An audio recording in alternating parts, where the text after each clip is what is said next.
and also in Juja Farm in that sequence.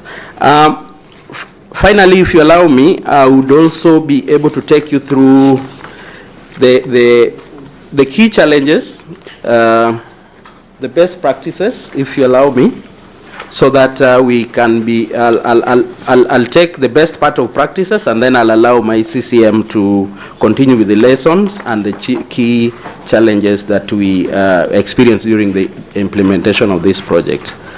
Number one, that is, I invite you to page number 9, inclusive stakeholder engagement. We realize that throughout this process, there is a very active participation of ward climate change committees, and of course during different levels of implementation. And we see this as a best practice for sustainable project utilization. Chair, also there is an institutional strengthening as a result of this, and my colleague had already mentioned under the grant 1, which supported in ensuring that the systems are strengthened, and that has also been able to support us to smoothly implement the investment grant.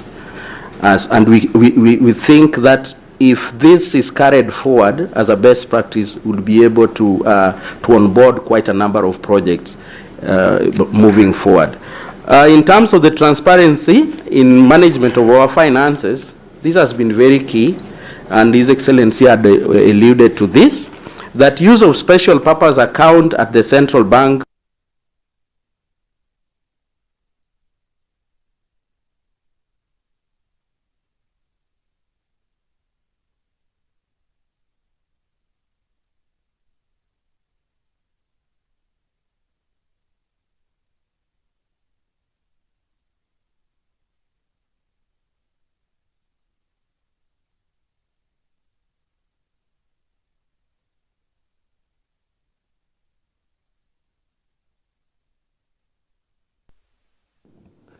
Thank you.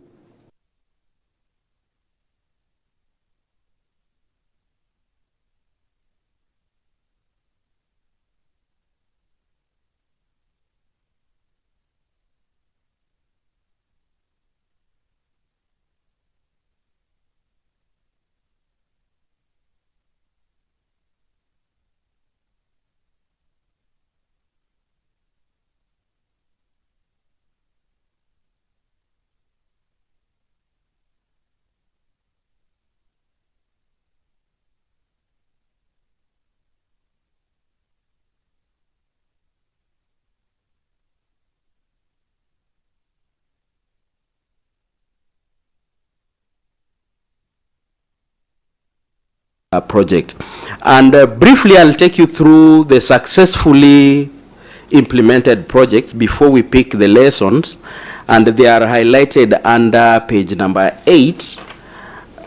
These are projects that are successfully done, and I will only be able to invite you just to go through them unless there is any particular question. Otherwise, thank you very much, and allow my CCM to pick on the lessons and the key challenges that we experience. Thank you. Thank you, Chair and Your Excellency. And I'm happy with the process in terms of our presentation and what you had requested us to do. From the work we are doing under guidance of His Excellency, I like to single out a few lessons learned. First, the capacity building of our staffs is key, and also the ward committee. If you want the project to succeed, that's a key lesson learned, that you have to train your staff. And within that, we have what is called community buy-in.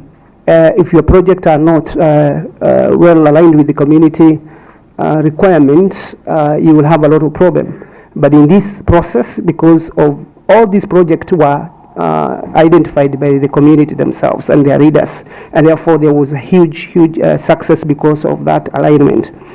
And then you can only succeed if you have policy framework, and I would like to thank His Excellency. He was able to provide some funding to complete our Climate Act and other regulations, although we're still doing more.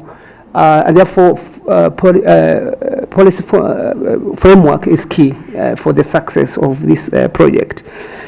But in all circumstances, of course, you find that you have some challenges, which again affected our speed of implementation. And key among them, we had delays in disbursement of the funding from the national government treasury that really affected our project progress and the speed at which we were supposed to implement our project. Of course, the cash flow, sometimes you have a few problems in terms of cash flow within the county, and therefore that affected the county funding or counter funding. We also have a situation like here where you have a lot of stakeholders and agencies. So for you to coordinate that, the whole spectrum of the agencies, it was a challenge, because sometimes you will get people who are not coming for the meetings, and again they delay you in terms of when you want to progress, they come and take you back. So the other challenge is, of course, and this is something that I request His Excellency to allow me to say it here.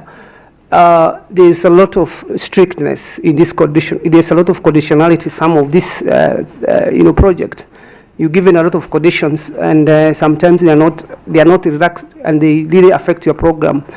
And I will also request and pray that in future, can the counties also be included in formulating such a project? Maybe you can give an example of such a condition that is difficult to implement. For instance, when you are told to give like a counter funding of 1.5, and sometimes you don't have that in your budget, and you did not have, you had not factored it in. We had a problem even convincing the people that can you allow us to supplement it, like when they did us our assessment, they looked at a percentage where they said we had already given 1.44999, which for us we thought 1.499 with a small difference of 0.01 is equivalent to 1.5, and that brought a lot of issues in our implementation of this program. The other thing is that they had given condition of counter funding for 11 million, and they were not very specific. And then we received a letter that you must have the 11 million. So those are the conditions that sometimes we need to be looked at. But more importantly, is also to look at the scenario of a county like Kiambu, and the intricacies in terms of also budget development. So we need also to be listened to.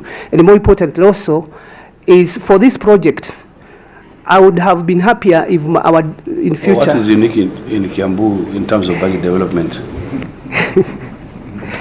Sorry? The population. Climate challenges in Kiambu. The population and what some people call climate change in Kiambu. Like for instance, we had to confess in terms of drainage, and the drainage, developing those drainage. It took a lot of time to convince that is a climate-proof project. But I thought you said earlier that these are projects which were generated from the members of the public. Yes. So how are they complaining now that you are doing a drainage? They are now complaining that the drainage is not what we call a climate change program. Yeah, the people who came to evaluate, and that's what I'm talking about from higher level, the people who came to evaluate were giving us a little score because they were saying that is not. But we said, and it took a lot of time to convince, we had to tell them that is a Kiambu problem. You know, they are in the climate change of local program. There are those projects that are mitigating climate change effects. For instance, the drainage, and those that are on climate resilience. Okay. So they cannot complain that, oh no, you spent money doing a drainage where yet you should have planted trees. They can't complain about that because they are part of the package.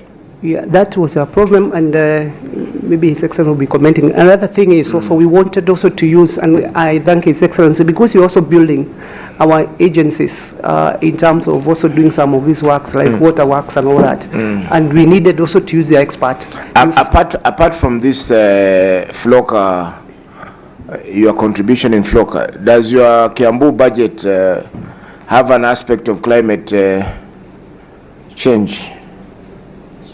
Yes, and if you look at most of the water programs like boreholes, other boreholes, they are squarely in climate change. And more in others, and in agriculture actually, if you look at agriculture, a significant amount of that is going to the climate change. So why do you have cash flow problems in on FLOCA, not on the other projects? Because here in FLOCA, the way I understand it is, the more you contribute, the more you get from the grant. Maybe, Chair, what I would say is that I think that wisdom needed to have been partaken earlier by counties. I would say this because from looking across board, a few counties, for example, I would take Baringo as an example. I spoke to the governor there. They had good planning that time. They had good insight into that, and so other than allocating a lot of their projects directly under their own funded programs, they funded them, but still under FLOCA. That earned them quite a bit of funding from the program.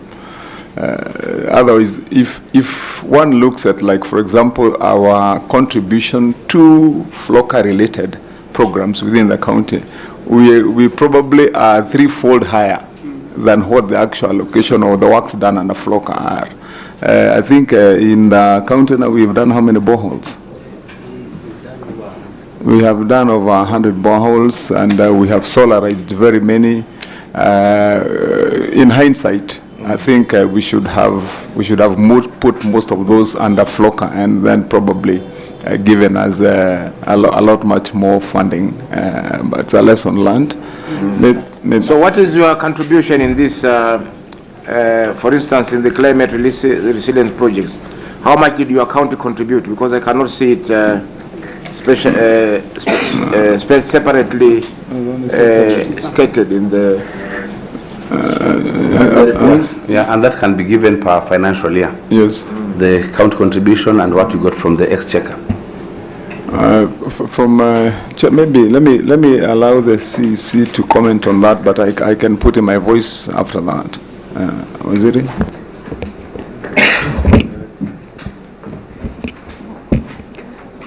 Thank you, Chair. The county had received around 99.5 million, and spread within between 2023-24 and 24-25, we have been able to counterfund 70 million. So you received 95 million for 2 years, but there's another exchequer release which is coming for 24-25, isn't it? Yes. That one you have not received anything? No. Okay. But for 23-24 you received 40 million or 45? We received in 2 tranches which totaled to 99 million. 99 million? Yes. So out of 99 million you contributed also 70 million. Okay. But it's not here on in your report, page 2. If you go to page 2, under the summary of allocations, Table 1. Yes, so the summary of allocations there are for what we have received from IDA, but down there we have also said that the county has counterfunded 10 million under the first grant for institutional support, and under the second one, 70 million for the resilience projects. Okay. Yes. Okay, Chair, can I ask some few questions? Yes. All right. Chair, Governor, you've done very many projects, and I think these are commendable. However, you've not provided the GPS positions for these projects. Is it possible to have the positions for the GPS, the locations provided? Number two, the projects in table 3 well illustrated, but then it's not possible to establish the number of beneficiaries. For example, if you do a borehole, number 4, equipping and acceleration of Guatuanabu borehole, it would have helped if you gave us the number of beneficiaries for that project, just to add some information. And then the last project down there, supply and delivery of bamboo and indigenous tree species for conservation of riparian land. Under status, you indicated seedlings procured, labor contract for works underway. Now the amount for that project is 13,028,000. It is not clear if that amount is spent or if that amount is for the project. If it is the amount for the project, the total cost of the project, then we need to know how much has been spent. All right? Yes. But also, if you come to the table 5, successfully implemented projects, under serial 10 for those projects, project number 10, supply and delivery of bamboo and indigenous tree species for conservation of riparian land. You know, those projects follow under successfully implemented projects. Now, 13.028 million.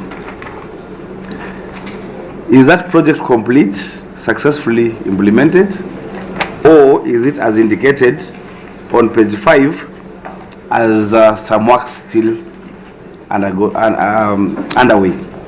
Maybe you need to clarify on that. And then the same for the other projects on page 6, like construction of Kisii Estate stormwater drainage phase 1, 11.9 million, construction ongoing. We need to know how much has been spent, or is it that for that project you spent 11.9, and so then there is still some money required to complete that project. So I think that would be maybe the last one for me, Chair.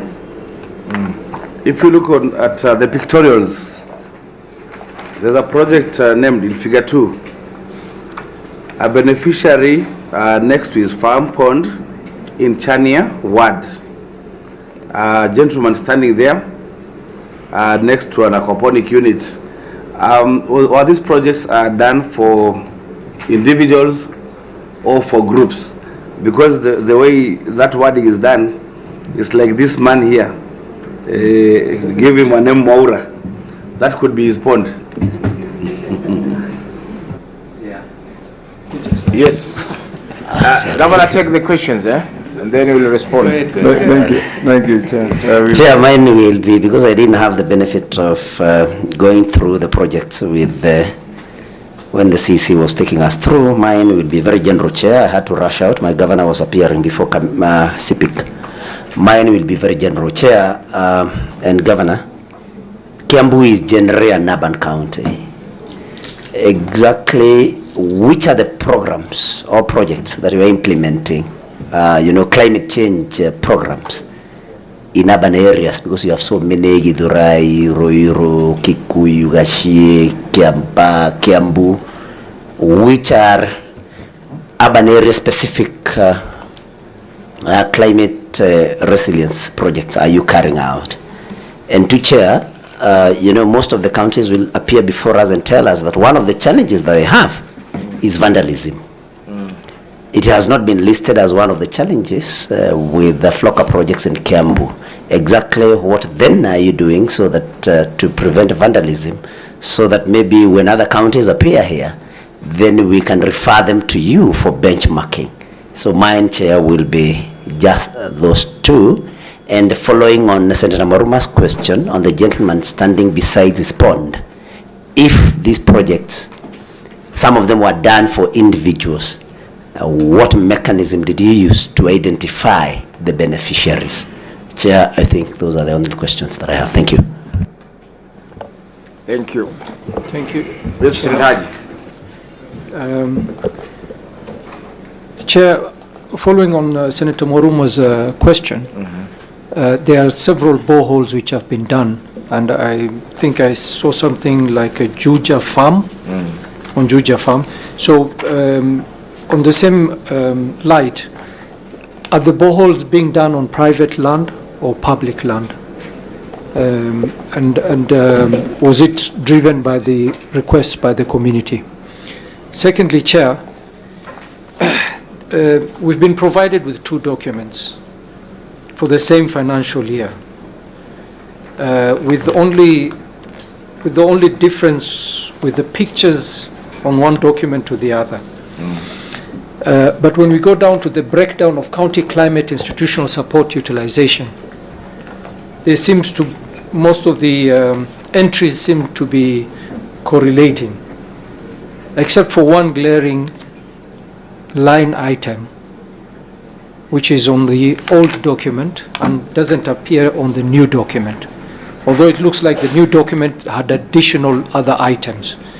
But if you go line by line, they all are the same figures, except for the election of Ward Climate Change Committee members in all wards, which is line number 3. 3,120,000 was spent. It doesn't seem to appear on the new document provided. What could be the explanation?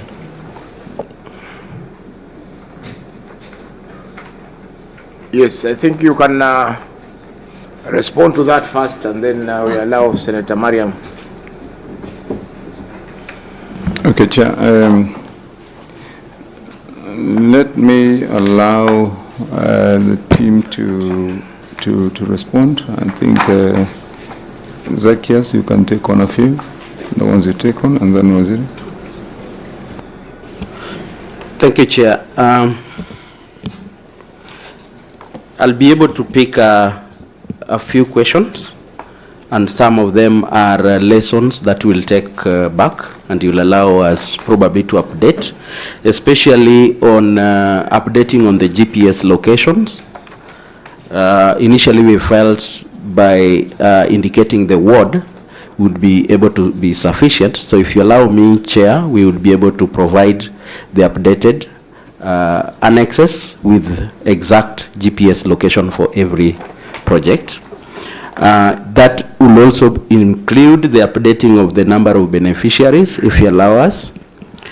I will pick the question on whether projects are done on public land, especially the boreholes, as has been asked. Yes, the boreholes that are done are all done in public lands, either in schools, hospitals, or open spaces that has been identified by the community. So we do not do boreholes on private land, and that we can be able to provide, if necessary, the documentation to demonstrate that. The Kisii drainage construction, yes, it is a project that is ongoing, and I had indicated that it's at 70% complete. The funds has been used partly. We are on the second certificate, and therefore we could also be able to provide that with a quick calculation to tell you the balances that is remaining for the Kisii drainage work in Kameno. In terms of the vandalism, and I know His Excellency will speak to that, and we had mentioned this, that this project has enabled us to have participation from the community and ownership of the project. And this has been necessitated through the effort of His Excellency to ensure that the people of Kiambu own and take part in the projects from the conception stage all the way to implementation. And this has really helped across the board, not just for FLOCA projects, but in all other projects where people own these projects, and it becomes part of their processes as they also help us in monitoring. You had also asked the question of urban projects that we are implementing in Kiambu, and this is across the board. His Excellency will speak a few on them, but the most of them are in solarization of street lights, which he will be able to demonstrate, and they are all climate resilient. We also have solarization of the water supply system through our water companies. You may be aware that Kiambu County has about 8 water companies, Thika, Limuru, Karuri, Kikuyu, most of them, and all of them are majorly on the urban areas. And to ensure that we reduce the cost of production of this water and the supply, and also to ensure sustainability of the supply, under the directive of His Excellency the Governor, we have embarked on ensuring that no borehole operates on grid power. Therefore, all of them, and we are in the process of solarizing them. And thank you for that, and I'll allow CC to pick a few, and then my counterpart will also be able to conclude. Thank you. Mine is additional in terms of the project also in the urban. Of course, in Kiambu we also have issues to do with the drainage system. And we are experiencing a lot in Oteru, Ruido, so we have to also improve on our drainage system. And the other thing is, and His Excellency also mentioned, we are also doing solar. That's something in terms of street. But the key point that we need to be aware, the people must own those projects. If they don't own, then you will have a lot of vandalism. Honorable Member Senator asked a question about the 13 million. We need to be clear that we had 2 phases. One, it was securing of the seedlings, buying and purchasing of the seedlings, and this we bought from JQuat. And then the next part, which again is going to be part of program, is planting the labor. We have to source for the labor, which again, that's another component. So we wanted to clarify that those are seedlings that we have bought actually from JQuat, because the program says that you must buy from a certified either KFS or those people that have the problem is not where you bought them. No, the problem is that the quantity you have displayed in your photographs is not commensurate with the amount spent. This is a portion, is a lot. We have others. There are a lot. If you look at the areas that we are going to give, not only this, it's huge. Yeah. Including also you know the evidence you have brought to us does not reflect that. Okay. Even if it is huge, you know, you have not given us the GPS coordinates. We could have checked it on our television there and our laptops, but now you have not provided the coordinates. Yeah, you have only given us photographs for only two areas. Yeah. We don't know how many bamboo seedlings you bought, and I know I don't know the Kiambu, they charge the same rate for a bamboo seedling and a red gum seedling. I don't know. So this is information that you have provided to us so that we are able to be sure that yes, this amount has been spent to buy the seedlings. And similarly, Chair, we should then remove this project from the successfully implemented projects because you've not planted the trees. You wanted to secure the riparian land. If you've not planted the trees, then you should expurge it from that successfully implemented projects.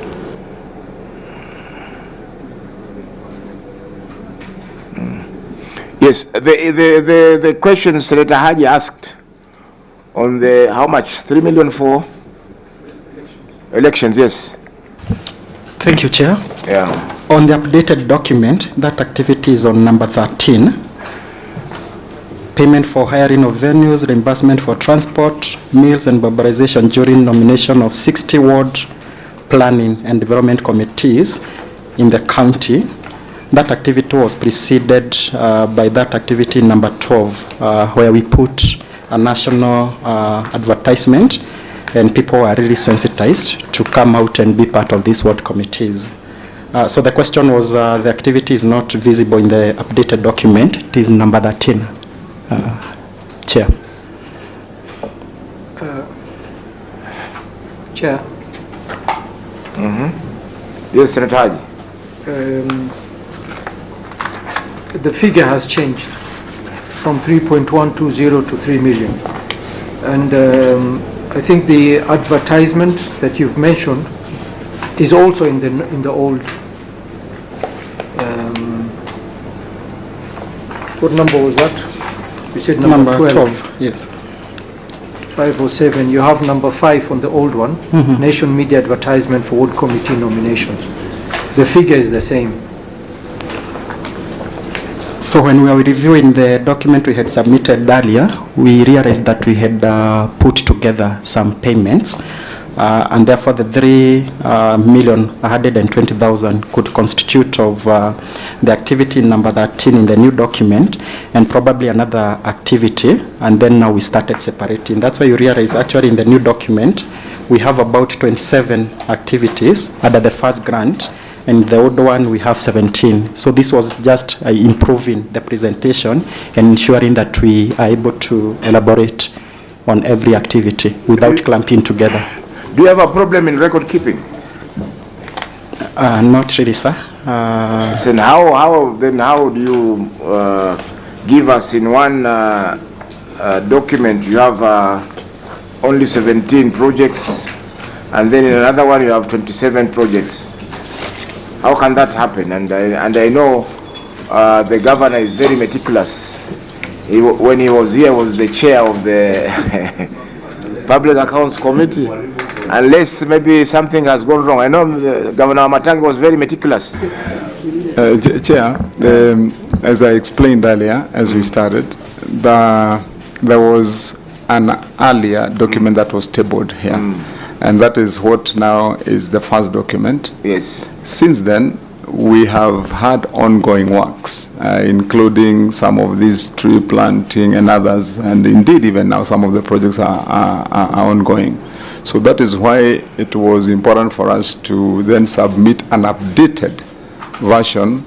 So probably the better thing would have been to disregard one and just consider the updated version that has been submitted later, because that is the one now that depicts the current situation, notwithstanding the issue raised by Senator Haji, probably on that disaggregation of the amounts. But you know, Governor, yes, these were projects which were done in the financial year 23-24 and 24-25. So they must have been, maybe some of them have been completed, and records now finalized. Because if you are dealing with 25, 26, yeah, then or 24, 25, then we'll have a problem, because maybe the projects are still ongoing.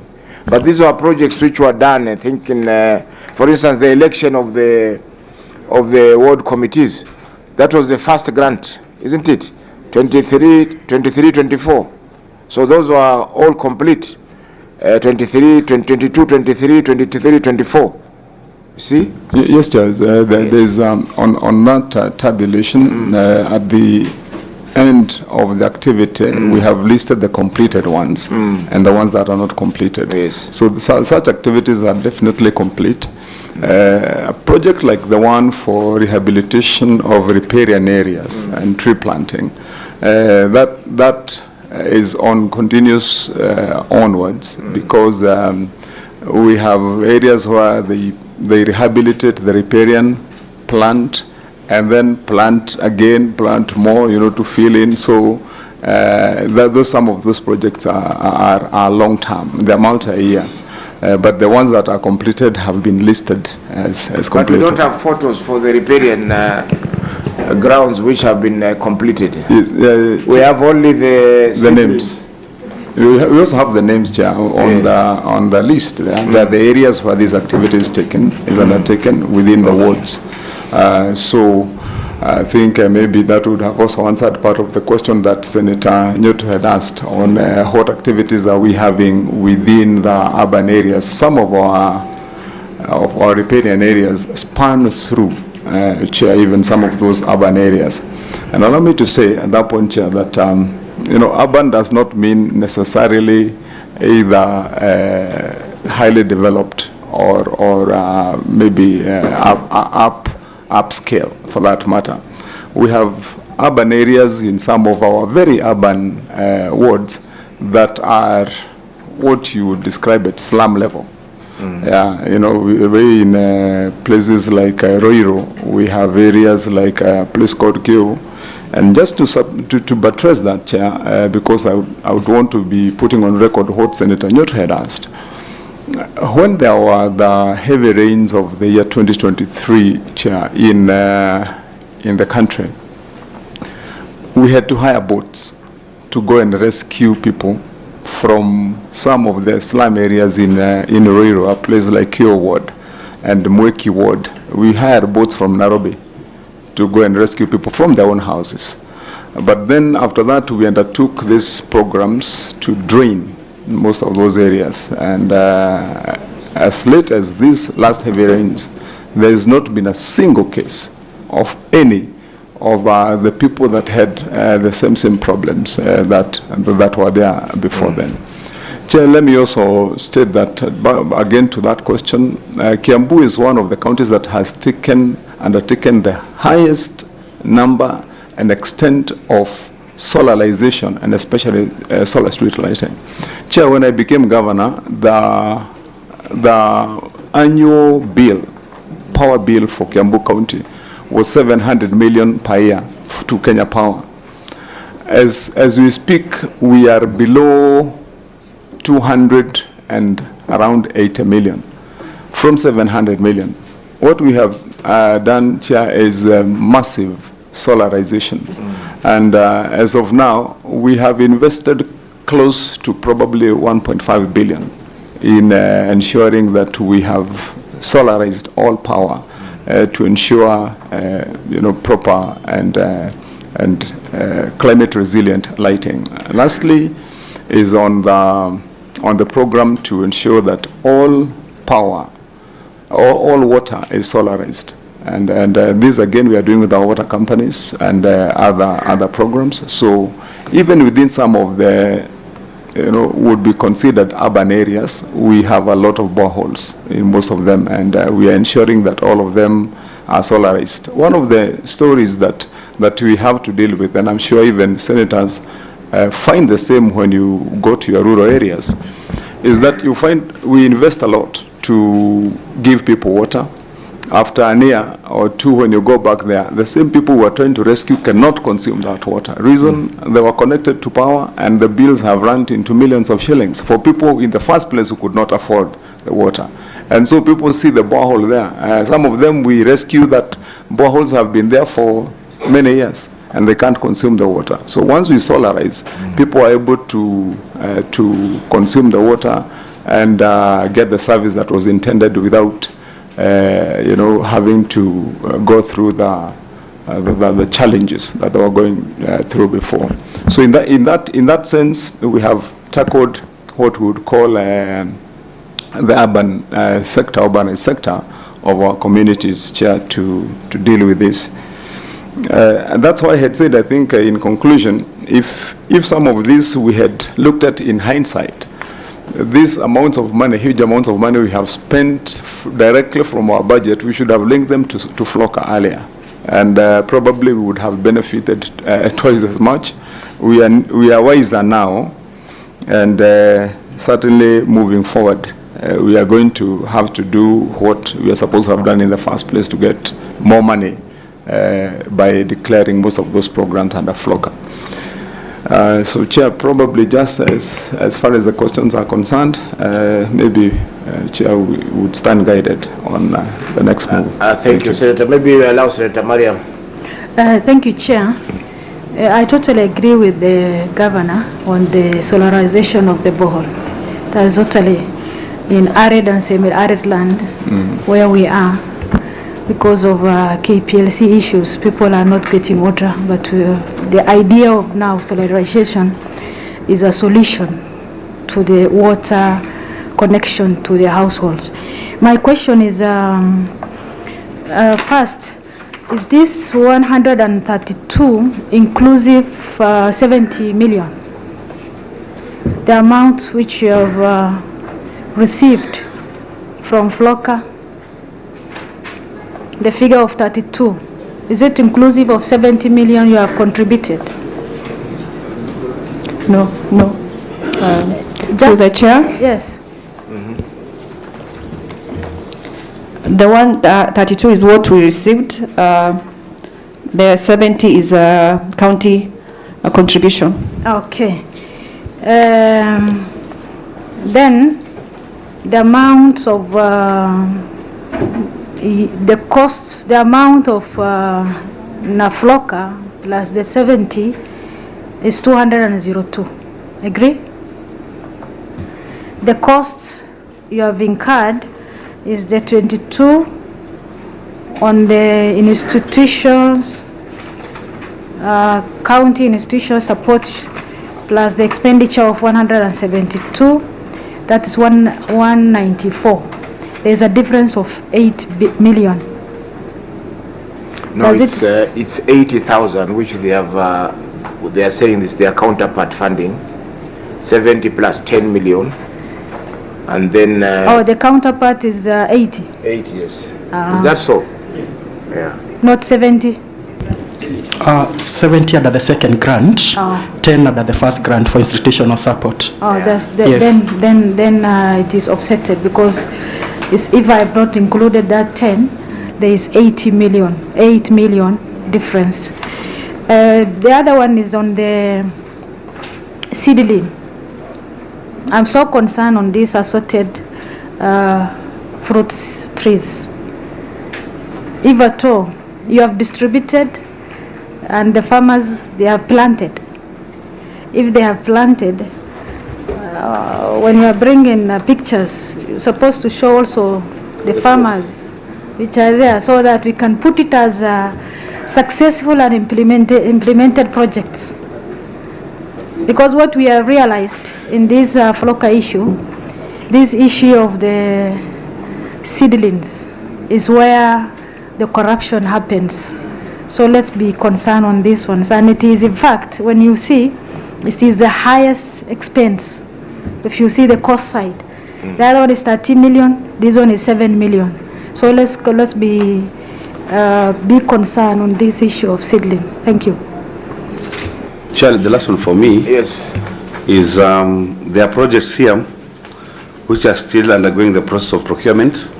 That is on page 6 and 7. These projects are for which financial year?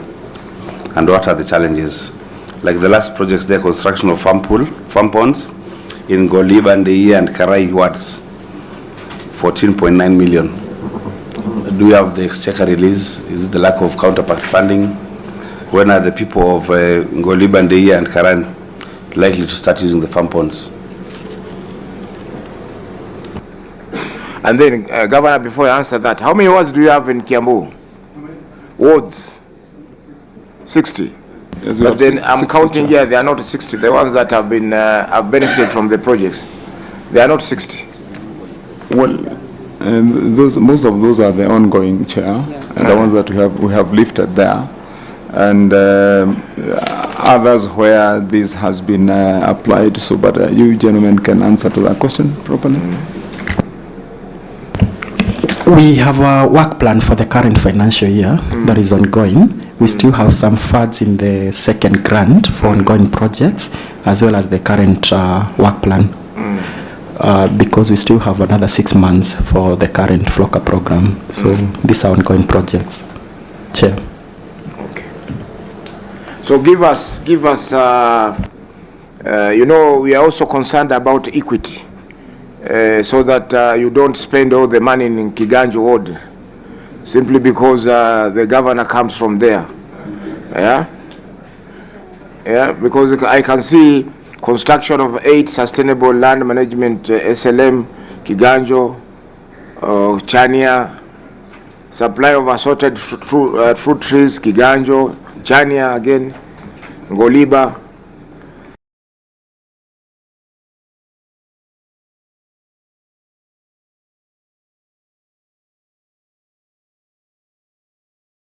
Then 10-kilometer terraces, Kiganjo, Chania, Ngoliba, procurement of soil, conservation spirit levels, Kiganjo, Chania, Ngoliba.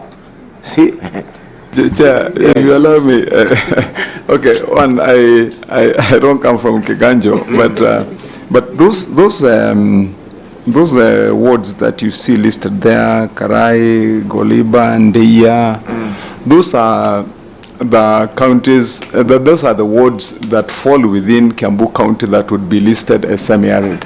Yeah, those are the hardest hit areas about water, about things to do with irrigation and so on. These are the areas that require most of the interventions. In Kiambu, we have at least a third of the land where we border Machakos and Kitui, where we border Narok and Kajiado. Most of those wards are very, very dry areas, which are very unlike now what you see on the other part of Limuru and so on. And so the interventions about planting of trees, fruits, and water solutions are very needed there in those areas. That's why you may see them being repeated quite a lot. Thank you. Maybe you... Any other response? Maybe, Chair, next time when they're giving us a report, we need, because the way you have put the money received as per the financial year, we need also the project to be done as per the financial year, so that it will be easy for us, which each financial year, which project has been implemented and which is completed. Thank you, Chair. Thank you, Governor. Maybe your last word. Thank you, Chair. I want to appreciate the committee, especially because when I served in this house, matters, Floka and others have not taken center stage. We are glad to see that you are following this down to implementation, because it also gives us a chance as governors to raise our voice and also share with you. And I also want to applaud that approach by the committee, that you get an opportunity to let you know what the challenges are in the course of your work in protecting counties. Then you would know where to angle your voice more for us to get the assistance we need. Chair, one of the challenges that I think was run over through by my team here is on the issue of consistency of disbursements. That is one issue we would still want to urge members of the Senate to do the best that they can to let that issue be addressed as it should be. It affects counties in a very big way, Chair, because even implementation of such time-bound programs by donors is a big issue, because sometimes you wait for 3 months without disbursements. So that's one of the areas that would be urging the Senate to do the best they can to help us. Secondly, Chair, is I think it is also important that we urge you to, in your discussions and engagement with the national government, to voice out that when conditional grants have been received by national government on behalf of counties, then they should be released also equally promptly. Chair, there are many grants, and as you are doing the Kara bill, there are many programs that are funded under the conditional grants. Some of them, Chair, are received by the National Treasury early enough, but most of them, Chair, most you find will be released towards the end of the financial year. And so there are absorption, utilization becomes a very big challenge. Even responsibility to the donors in terms of accountability and time boundedness by the counties becomes a challenge. Sometimes you are forced to have some of those programs ongoing and funding them from the county kitty so that they don't get stuck. We have a current challenge. It's not related to this committee, where, Chair, we stayed for 3 years without receipt of any funds on the RMLF, zero. But roads have to be maintained, Chair. And then when the release of the funds was occurring, they did partial. Out of a debt to counties of 10.4 billion, the only amount released was only 1 billion to all the counties. Kiambu is owed over $1 billion as of today, but the only amount we received was 100 million. Yet for those 4 years now running, people have to move. Roads have to be done. People can be stuck. And so I think that's an area of major concern that we would also want you to see how you intervene in the course of the discussions you have in the Senate. But otherwise, to applaud you, Chair. We are glad that you've invited us. Our apologies. We got a bit mixed up because of the issue of the matter that was in court and some of the constrictions of our service delivery. We will be responding as fast as possible and all the time, Chair. We don't have to wait for summons as a senator or as a senator. So I've been here and I would thank you. Maybe just to respond to the issues. Number one, this year we have already passed Kara and the SIGA. It was our commitment in the finance committee, I sit through Senator Mariam in this finance committee, that we dispose of these two important legislation immediately after we are done with DORA, so that we can be able to allow the Treasury now to be able to follow the disbursement schedule. Because although we passed both acts with a disbursement schedule, they normally are not up to date in disbursements of these funds. Number two, on the RLMLF, we had a standoff with the National Assembly. And the standoff was partly caused because there was a matter before the court. And they were saying that you ask the governors to withdraw the case in court, then we pass this. Yeah. So, and we were not willing to take that road because it was not our case. As Senate, we never participated, although we were sued as interested parties, but we opted not to participate in that proceeding. But the matter maybe went on its own, and now I think they want to amend the act so that, in fact, the amendment was read last week in the plenary. They want to amend the RMLF, the Roads Act, I think, so that the counties are almost completely locked out of these RMLF funds. We are dealing with that as a Senate. But one of the challenges which also we have been able to see with our colleagues is that they normally apply these funds to other users. For instance, they will transfer the money to the special account, but then they want to pay a supplier who is maybe very in financial need or whatever the case. So they'll go back to the special account, take some money, and then refund when they receive their exchequer. No, that's not allowed, and I think 2 counties were suspended for that. I think it is it Narok or Kajiado? Kajiado and another county was suspended from the FLOCA program because of that. And yes, Kajiado and Nyamira. So we urge you, maybe because you meet your colleagues, some of them maybe are also not willing to attend some of these sessions, but it's not a grilling. You know, when you appear before a committee of the Senate, you are not being grilled. You are a person who can give evidence that will help the committee in its inquiry. So here we are not cross-examining you as the way you are cross-examined in court. Here we are just asking questions to further the inquiry that the members are making in regard to the issue before them.